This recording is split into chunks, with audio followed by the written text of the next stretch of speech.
ये नेचुरल अद्भुत कार्य व्यक्ति तभी करता है, कोई भी जीवन के अंदर अद्भुत कार्य तभी करता है जब उसका एक क्लियर हो जाता है। जब तक कोई फोकस नहीं होगा जिंदगी पर इंसान डीफोकस्ड होगा। जब तक कोई लॉन्ग टर्म गोल नहीं होगा, कोई शॉर्ट टर्म फोकस बिल्ड नहीं हो सकता। ये किसी को अगर आज फोकस की चिंता है तो इस वीडियो को ध्यान से देखिए।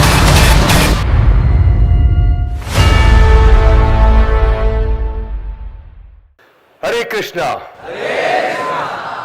तो आज का श्लोक हम ले रहे हैं, मेरे पीछे दोहराइएगा। व्यवसायात्मिका बुद्धि एकः कुरु नंदना बहुशाखा ही अनंतश्च बुद्धयो व्यवसायी नाम। तो अनुवाद व तात्पर्य श्रील प्रभुपाद जी के द्वारा। श्रील प्रभुपाद की व्यवसाय आत्मिका बुद्धि एकः कुरु नंदना। ये दूसरे अध्याय का 41वां श्लोक है और दूसरे अध्याय के 41वें श्लोक में आते आते अब भगवान ने चर्चा करना शुरू किया है और बात करना शुरू किया है कि माइंड फोकस एब्जॉर्प्शन किसका बनेगा किसका नहीं बनेगा। क्योंकि जो फोकस है, गोल है, कंसंट्रेशन है। अर्जुन को जैसे केवल चिड़िया की आंख दिख रही थी, कंसंट्रेशन कैन बी कल्टीवेटेड, ये बिल्ड किया जा सकता है। सांसारिक लोगों को भी, आध्यात्मिक लोगों को भी, सबको सफलता इसी बेसिस पे मिलती है कि उनका कंसंट्रेशन कितना है। अगर सूर्य की किरणों को सारे स्टूडेंट जानते हैं आज कि अगर उसको मैग्नीफाइड ग्लास के थ्रू एक जगह कंसंट्रेट करें तो किरणों से आग लग सकती है, लेकिन ओनली एट वन कंडीशन, अगर उसे कंसंट्रेट किया जाए। कंसंट्रेट नहीं किया गया तो वो आग नहीं लगती है। So ability of bringing attention to one single task, to one single focus, वहीं से रिजल्ट आता है। So focus is inversely proportionate to irrelevance. जितना फोकस बढ़ता है उतना इररिलेवेंस घटता है, जितना ज्यादा फोकस घटता है उतना ज्यादा इररिलेवेंस बढ़ता है। तो किसी को भी आप देखेंगे जीवन में, उसकी सफलता के लिए एक इंपॉर्टेंट इंग्रेडिएंट, हमारी अपने बड़ा बिजनेस कंपनी के जो प्रोफेसर हैं डॉक्टर वेलुमणि, उनकी कंपनी थायरोकेयर उन्होंने अभी अभी सेल करी और बोले कि मेरी हायरिंग के पीछे केवल एक सेंट्रल थीम और फोकस रहता है, वो फोकस होता है। मैं केवल उन्हीं लोगों को हायर करना पसंद करता हूं, उन्हीं इंजीनियर्स को हायर करना पसंद करता हूं जिनका फोकस का क्वालिटी अच्छा होता है। बड़ा रेयर वर्च्यू है ये, और अगर ये डेवलप हो सके तो मेंटल मास्टरी बिल्ड की जा सकती है। सो फोकस जो है ना, focus and measure what matters the most, it is a golden statement. ये बहुत बड़ा स्टेटमेंट है। यानी कि इसमें सबसे इंपॉर्टेंट चीज क्या है? फोकस नहीं है, इसमें सबसे इंपॉर्टेंट चीज है व्हाट मैटर्स द मोस्ट। सबसे ज्यादा आपके लिए इंपॉर्टेंट क्या है? जिस दिन वो एजेंडा, जिस दिन वो डायरेक्शन, जिस दिन वो इंपॉर्टेंट एजेंडा आ जाता है, जिसमें वो पर्पस आ जाता है, तो फोकस करना आसान हो जाता है। ये भी समझते हैं कि कौन लोग फोकस कर पाते हैं, कौन नहीं कर पाते हैं। व्यवसायत्मिका बुद्धि एकः कुरु नंदन बहुशाखा ही अनंतश्च। अनंत शाखाओं में बुद्धि उसकी विभाजित हो जाती है जिसके पास एक क्लियर पर्पस और डायरेक्शन नहीं रहता है। So lack of direction problem है, लैक ऑफ फोकस प्रॉब्लम नहीं है।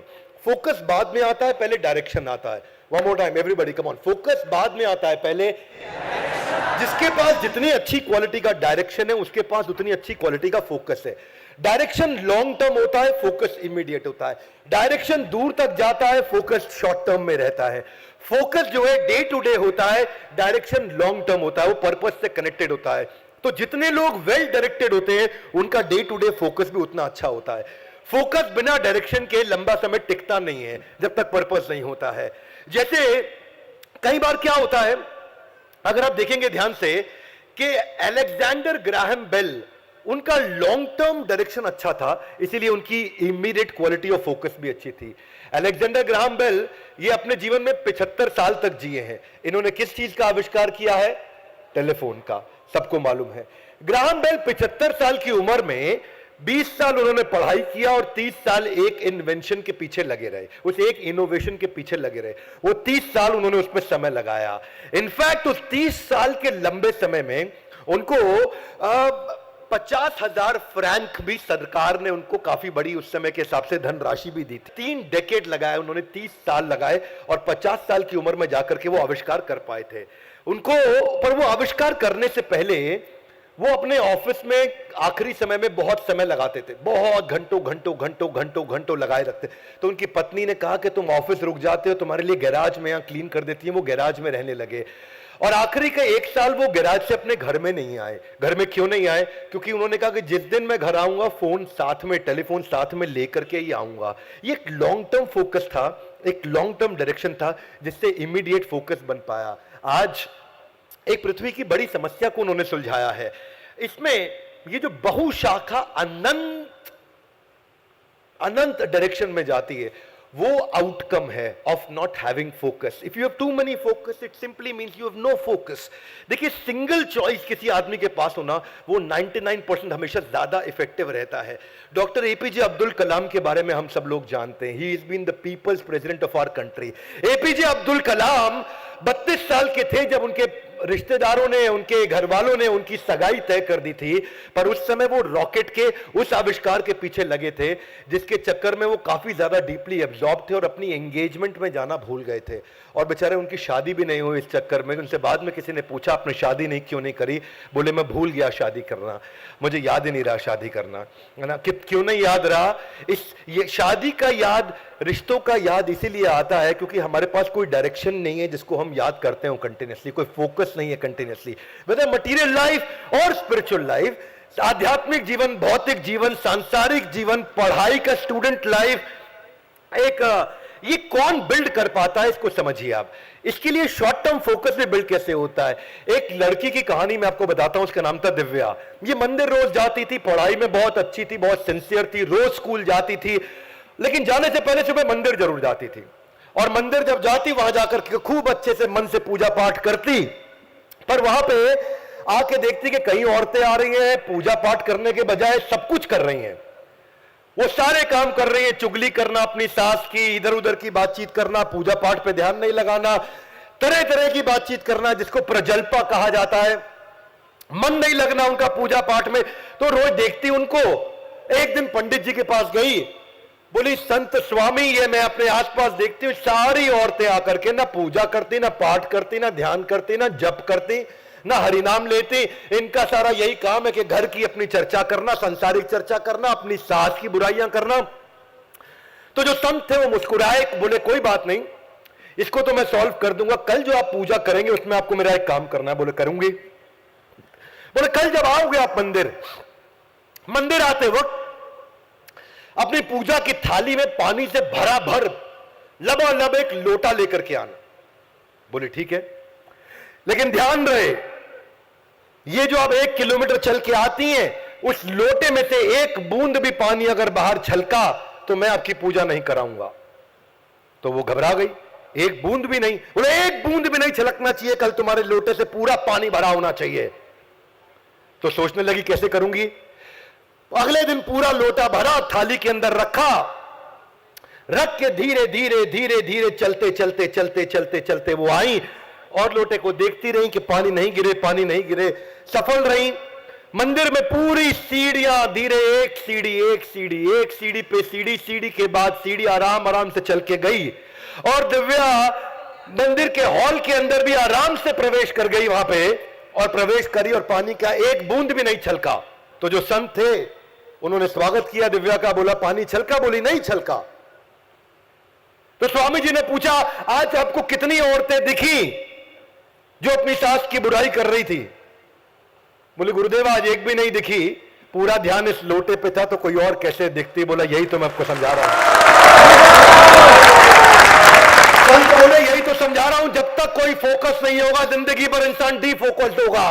स्वामी विवेकानंद इतने पॉपुलर रहे हैं भारतवर्ष के अंदर कि लोग उनको बहुत मानते हैं आज भी, और हम भी उनका सम्मान करते हैं सबके सब, स्वामी विवेकानंद का। स्वामी विवेकानंद पेड़ के नीचे बैठ के जब पढ़ रहे थे तो वहां से शादी की बारात निकली, खूब बैंड बाजा बजा, आज मेरे यार की शादी है। और पीछे से बाद में एक आदमी अकेला आया, बोला, स्वामी जी, आपने यहां से बारात निकलते हुए देखी? बोला, नहीं देखी, मुझे पता ही नहीं चला। और स्वामी जी जिनके सामने पूरी बारात निकल गई, उनको पता नहीं लगा, वो पेड़ के नीचे बैठ के पढ़ते रहे। ये फोकस तभी आता है जिस समय एक दफा 3 दिन के बाद जब स्वामी जी का कमरा खटखटाया तो बेहोश मिले, तो बाद में पता चला कि वो 3 दिन इतना पढ़ते रहे कि वो खाना खाना भूल गए, जिसके कारण वो बेहोश हो गए थे। Swami Vivekananda was deeply known for his absorption इतना ही नहीं, आइंस्टाइन भी एक बार अपने ये नेचर होता है, ये प्राकृतिक होता है, आहार निद्रा भय मैथुन, इसकी आवश्यकता खत्म तब होती है जब एक लॉन्ग टर्म एब्जॉर्प्शन होता है। आहार निद्रा भय मैथुन, खाना पीना, आनंद लेना, जीवन में मजा करना, ये नेचुरल इच्छा उसी की आती है। उसी बच्चे को जब उसका एग्जाम चल रहा हो तो उसके बाद उस समय उसको मैस्टरबेशन, हस्त मैथुन का ख्याल नहीं आता। ये ख्याल तभी आता है जब वो जिंदगी में कमरे में अकेला होता है और उसके पास कोई गोल नहीं होता। जितने भटके हुए लोग हैं, व्यवसाय आत्मिका बुद्धि एक, give me your right hand out everybody, come on, एक। 3 times louder than this. This was good, but 3 times louder than this. Come on, एक। जब तक ये एक बिल्ड नहीं होगा तब तक बहुशाखा ही अनंतश्च। अपना आइडेंटिफाई करो, एक। Give me your right hand out, body stretch करो, कम ऑन, एक। आज यहां से निर्णय लेके जाना है, मेरा एक क्या है। ये हॉल में बैठे हैं, इधर मजा लेने आए थे क्या? Yes no. इधर अपन एक डिसाइड करने आए, मेरी जिंदगी का एक क्या है। What is your, you can achieve anything in life, but you cannot achieve everything in life. One more time, come on. You can achieve anything in life, but you cannot achieve everything in life. क्योंकि आपको क्या चाहिएगा? Louder, come on. वही central message इस श्लोक का है, एक।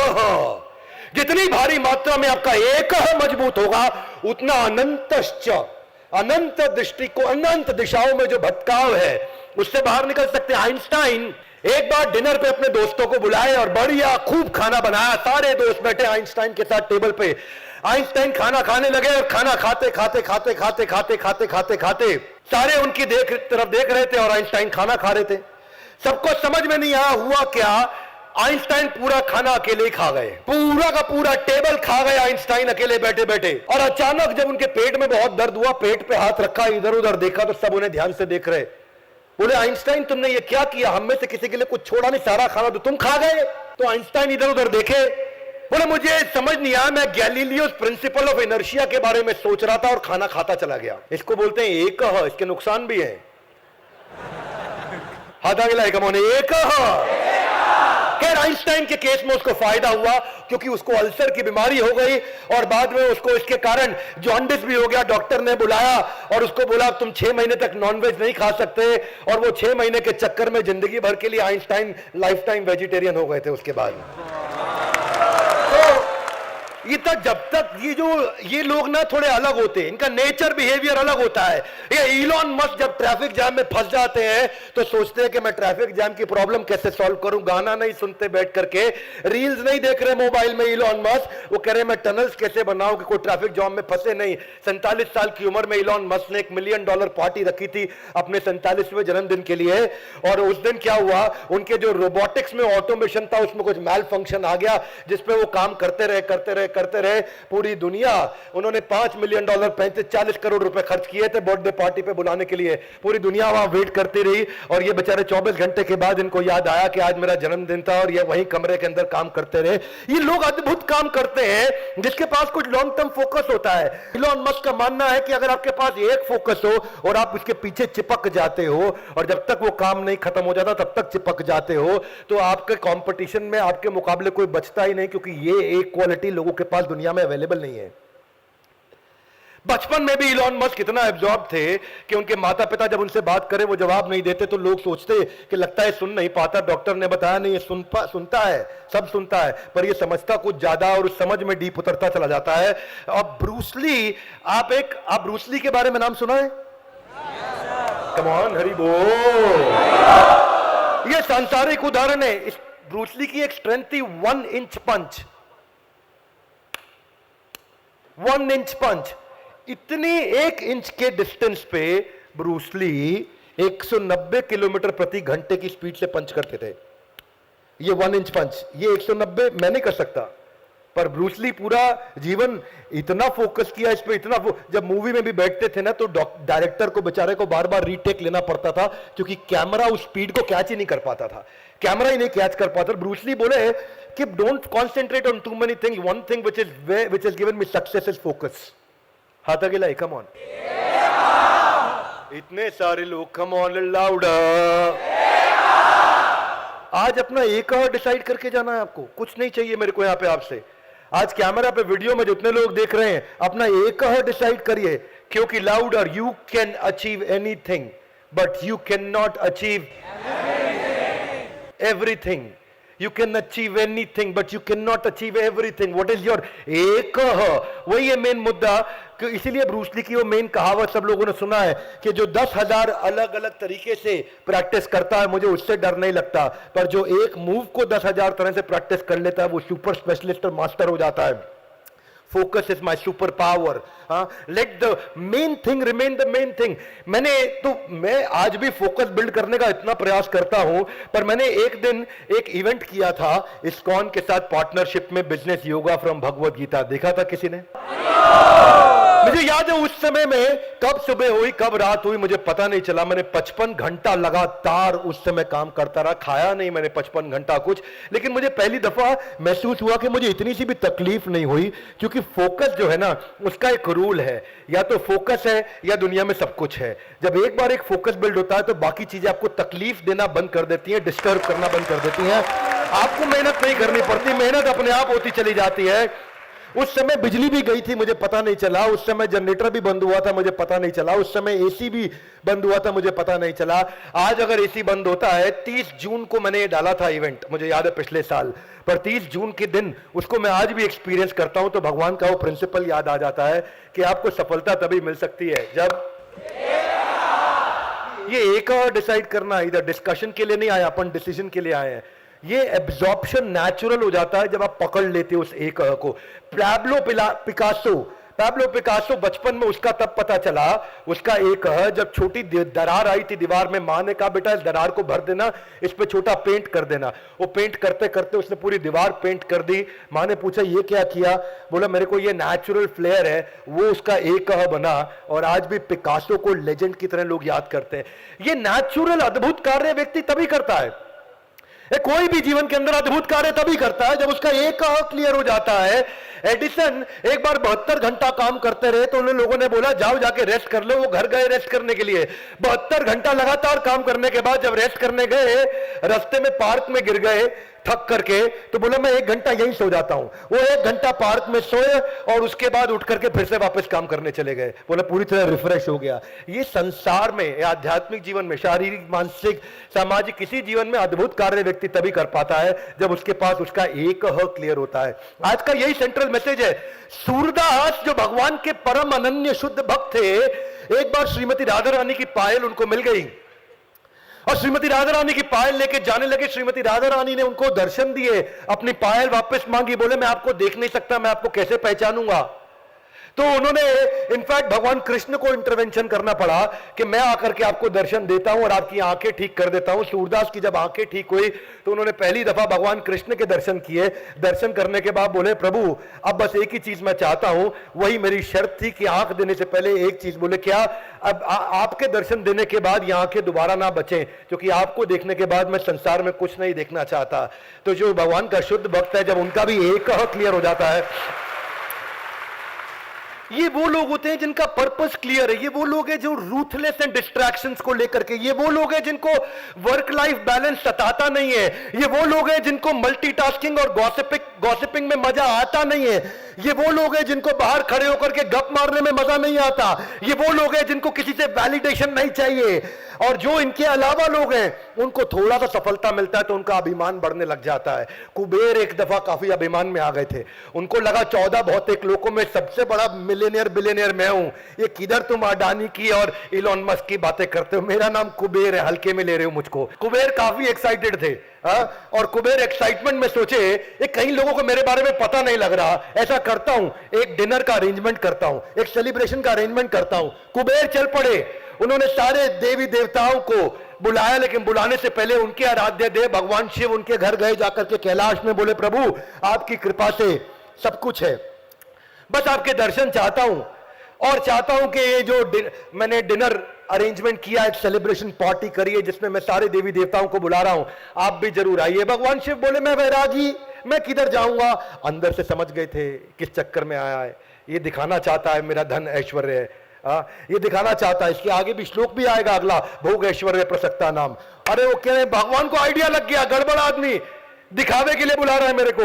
भगवान ने कहा मैं बैरागी किधर जाऊंगा, और मैं क्या खा पाऊं, मेरा जो छोटा बेटा है गणपति गणेश, अलाउ करो जरा उसको भेज देता हूं, वो मेरी अटेंडेंस लगा के आ जाएगा, हाथी के पांव में सबका पांव आ जाता है, गणेश जी के पास वो शक्ति। बोले प्रभु बहुत अच्छा रहेगा। अब सब देवी देवता पहुंच गए, आराम से बढ़िया डिनर चल रहा, गणेश जी थोड़ा लेट आए जानबूझ के। गणेश जी जैसे ही एंट्री मारते ही बोले बहुत भूख लगी है, भोजन लेकर के आओ। उन्होंने कहा ठीक है, आइए आइए, स्वागत है आपका। 56 भोग लगा दिया गणेश जी के सामने, भगवान को भोग लगा करके पूरा, थोड़ा भगवान के भक्त भी थे कुबेर, वो फीलिंग वो था उनके अंदर, वो सिंसियरिटी, भोग लगा करके बढ़िया से गणेश जी को खिलाया। गणेश जी के सामने जैसे ही प्लेट आई, नैनो सेकंड के अंदर सारी प्लेट खाली। वो हैरान, बोले और लाओ, तो वो और लेकर के आए। गणेश जी अगले सेकंड सब खाली, और लाओ, भूख लगी है बहुत। तो कुबेर धनी थे, उनको भी टेंशन नहीं, लाते जाओ लाते जाओ लाते जाओ, और गणेश जी निपटा गए सब कुछ। गणेश जी सब कुछ निपटा गए, कुबेर हैरान होने लगे। गणेश जी बोले टेंशन मत लो, मैं किचन में जा रहा हूं। किचन में चले गए, वहां कट्टे पड़े चावल के, दाल के, इतना बड़ा जहां कार्यक्रम सत्संग का हो रहा है, पीछे भी किचन में दाल चावल सब होगा, बलभद्र प्रभु ने अरेंजमेंट किया होगा। तो उधर जब गए वहां पे, तो उन्होंने सारा कच्चा सामग्री भी खा लिया, आटे के कट्टे, चावल, दाल, सब कुछ खत्म कर दिया। गणेश सब कुछ खत्म हो गया। तो वो जो सोने की थालियां थी, चांदी की थाली थी, बर्तन थी, गणेश जी वो भी खा गए। और अभी देखने लगे, कुबेर हैरान हो गए, और फिर कुबेर जी को बोले कि भाई मेरे लिए भोजन लाओ, तुम तो कह रहे थे तुम धनी हो, अगर तुम्हारे पास पैसा नहीं, सामर्थ्य नहीं, तो मुझे भोजन पे आमंत्रित क्यों किया। और वहां जाकर के उनको समझ आया कि मुझसे गलती हो गई, भगवान मैं क्षमा चाहता हूं, मेरा ईगो बढ़ गया था, मुझसे गड़बड़ हो गई, समझ में आ गया मुझको।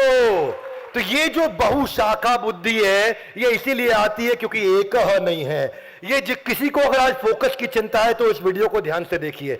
किसी को आज फोकस की समस्या है तो समझिए, हाथ आगे लाइए, हाथ आगे लाइए। ऐसा जिंदगी इतनी जगह में तभी भटकती है, इतनी अलग अलग 10 दिशाओं में तभी भटकती है, क्योंकि क्या मिसिंग है। One more time, everybody loud, come on, stretch your body, sit up straight, stretch your body louder, come on। ये जब तक एक नहीं होगा तब तक बहुशाखा होगा। Andrew Carnegie, US steel company के मालिक, एक समय दुनिया में सबसे अमीर आदमी थे। 1910, 15, 20 की बात कर रहा हूं, आज से लगभग 100 साल पहले। एंड्रयू कार्नेगी बहुत कम समय के अंदर बहुत अमीर बने थे। आपने नाम सुना होगा, डेल कार्नेगी नहीं बोल रहा हूं, एंड्रयू कार्नेगी बोल रहा हूं। और एंड्रयू कार्नेगी इतना अमीर हो गए कि अमेरिकन को शक होने लगा है कुछ गड़बड़ करता है। तो यूएस सेनेट ने एक कमेटी बिठाई, सेनेटर्स ने एक कमेटी बिठाई, बोला एंड्रयू कार्नेगी के ऊपर हम ऑडिट डालेंगे, इतना अमीर कैसे हुआ। पूरी टीम ने ऑडिट किया, कार्नेगी से बहुत सवाल पूछे गए, जवाब पूछे गए, और तब जाके समझ में आया कि नहीं, ये तो बहुत ईमानदार आदमी है, बहुत बढ़िया व्यापार किया इसने। तो सबने उनको बुलाया और एक कॉन्फ्रेंस हुई, उनसे पूछा गया कि तुम इतनी ईमानदारी के साथ इतने कम समय में इतने अमीर कैसे हो गए कार्नेगी। तो कार्नेगी ने एक सिंपल जवाब दिया, बोला ये धन मेरे पास इसलिए आया क्योंकि मेरे पास एक गुण है। लोगों ने पूछा क्या गुण है, बोला मेरा गुण ये है कि मैं एक सब्जेक्ट पे 5 मिनट तक फोकस कर पाता हूं। What, 5 minute? सारे हंसने लगे, बोले हाँ मैं एक सब्जेक्ट पे 5 मिनट तक फोकस कर पाता हूं। सब हैरान हो, 5 मिनट? हंसने लगे वो, बोले 5 मिनट? उन्होंने बोला क्यों, आप में से किसको लगता है 5 मिनट फोकस कर लेंगे? सबने हाथ खड़ा कर दिया, मैं कर लूंगा। तो उन्होंने वहीं एक फोकस का टेस्ट लिया, और उस ऑडियंस में 450 के 450 लोग फेल हो गए। और तब समझ में आया कि चंचलम ही मना कृष्णा परमा थी बलवद दृढ़म। ये मन फोकस नहीं कर पाता, और जिसके पास ये फोकस करना आ गया वो जीवन में कुछ भी कर सकता है। स्वामी विवेकानंद के तो फोकस के बारे में बहुत सारी बातें। एक दफा उनका वो जर्मन दोस्त पॉल जर्मनी में उनको मिला, बोला मैं आ रहा हूं 1 घंटे में। वो बोले मैं लाइब्रेरी में बैठ के किताब पढ़ता हूं। एक मोटी सी किताब उन्होंने उठाई, उठा के पढ़ने लगे। पॉल आधे घंटे में ही लौट के आ गए बीच में। तो उन्होंने कहा भाई मैं आधे घंटे में ही आ गया, मिल लेता हूं। जब स्वामी विवेकानंद के बाजू में आके खड़े हो गए, विवेकानंद पढ़ते रहे पढ़ते रहे पढ़ते रहे पढ़ते रहे पढ़ते रहे, और आधा घंटा बीता। उन्होंने किताब पूरी पढ़ डाली, बंद करी। तो पॉल की तरफ देखा, बोला आई एम रियली सॉरी, आप कब से खड़े? बोला आधे घंटे से खड़ा हूं। बोला आपने कहा था 1 घंटे में आएंगे। बोला मैं जल्दी आ गया आपसे मिलने के लिए, लेकिन मैं आपकी सॉरी में विश्वास नहीं रखता, आपने मुझको इग्नोर किया। बोला नहीं सॉरी, सिंसियरली, मैंने देखा नहीं आपको। बोला I don't believe your sorry. बोला okay, if you don't believe my story, मैं ध्यान से पढ़ रहा था, ये लोग किताब कोई भी पेज खोल के कुछ भी पूछो। उन्होंने पेज नंबर 212 खोला और पूछा, तो उन्होंने बताया कि ये पेज नंबर 211 में ये है, 12 से आपने खोला है और उसके बाद 13 में ये मिलेगा। तो वो हैरान हो गए। तो उन्होंने कहा कि not only you focused and completed your book, you also learned everything. जीवन में जो भी व्यक्ति फोकस बिल्ड करना सीख गया ना, सबसे महत्वपूर्ण है एकाग्रता। ये एफिशिएंसी का सबसे बड़ा टूल है। ये एक आपको एक आदमी के बारे में बताता हूं, इंडियन लेजेंडरी पर्सनालिटी है ये एक बार ब्रिटेन में ट्रेन में जा रहे थे, लोकल ट्रेन में। तो बहुत से ब्रिटिशर्स बैठे थे, बहुत साल पुरानी बात है। तो सारे अंग्रेज इंडियंस का मजाक उड़ा रहे थे, उस इंडियन का, उस नौजवान का। अच्छा, इतना हंस रहे हैं उस नौजवान पे, इंडियन नौजवान पे, पर वो नौजवान शांति से बैठा, आंख बंद करके मुस्कुराता रहा। और लोग उसका मजाक उड़ाए अंग्रेजी में। बोले लोगों को लगा इसको अंग्रेजी नहीं आती, इसीलिए इसको बात समझ नहीं आ रही, आंख बंद करके बैठा हुआ है। अचानक उसकी आंख खुली, उस भारतीय नौजवान की आंख खुलते ही जोर से चिल्लाए, ट्रेन रोको।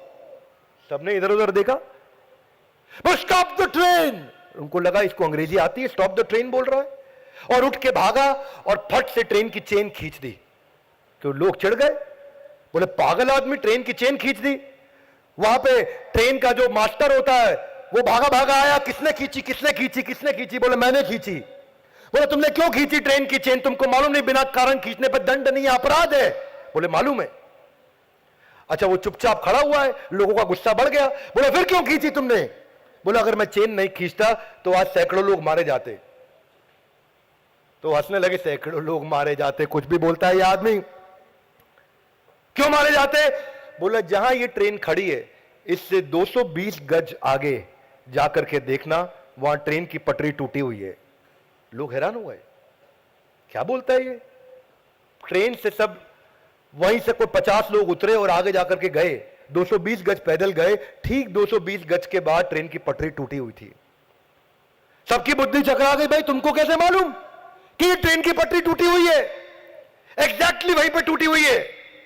तो ये बोले मेरा ध्यान ट्रेन की गति पे था और अचानक ट्रेन की गति डीरेल हुई और आवाज में बदलाव आया, और उस आवाज में, क्योंकि आगे पटरी टूटी हुई थी, उस बदलाव की गति को मैं समझ रहा था।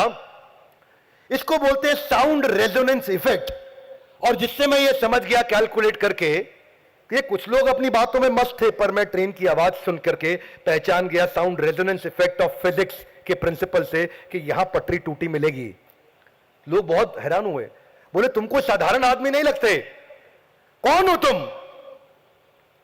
बोले साहब मैं भारत से एक सिविल इंजीनियर हूं और मेरा नाम है मोक्षगुंडम विश्वेश्वरैया।